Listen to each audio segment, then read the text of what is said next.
নাজিম হিকমতের একটি বিখ্যাত কবিতা। কবিতার নাম জেলখানার চিঠি। প্রিয়তমা, তুমি তোমার শেষ চিঠিতে লিখেছ, মাথা আমার ব্যথায় ছেড়ে যাচ্ছে। আমি কিছুই ভাবতে পারছি না।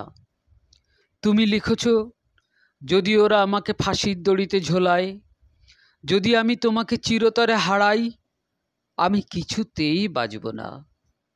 প্রিয়তমা, তুমি বেঁচে থাকবে এই বিংশ শতাব্দীতে। মানুষের মৃত্যু শোক খুব বেশি হলে 1টা বছর, তার বেশি নয়। আর মৃত্যু দড়ির শেষ প্রান্তে দোল খায় যে সব দেহ, তেমন মৃত্যু আমার মন কখনো সায় দেয় না।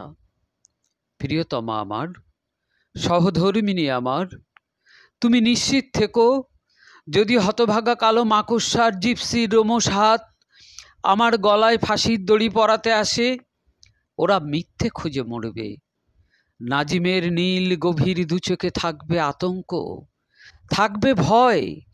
আর আমি আমার অন্তিম ভোরের অস্পষ্ট নক্ষত্রের আলোয় দেখতে পাবো আমার সাচ্চা বন্ধুদের, দেখব তোমাকে। আর আমি আমার সাথে কবরে নিয়ে যাব এক অসমাপ্ত গানের ব্যথা, এক অসহ্য বেদনা। প্রিয়তমা আমার, সহধর্মিণী আমার, তোমার দুচোখ ভারী মিষ্টি, যেন সোনালি মৌমাছি। তোমার হৃদয় মধুর চেয়েও মিষ্টি।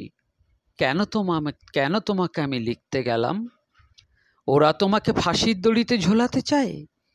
বিচার এই সবে শুরু, আর মাথাটা তো বোটার ফুল নয়, চাইলেই টুপ করে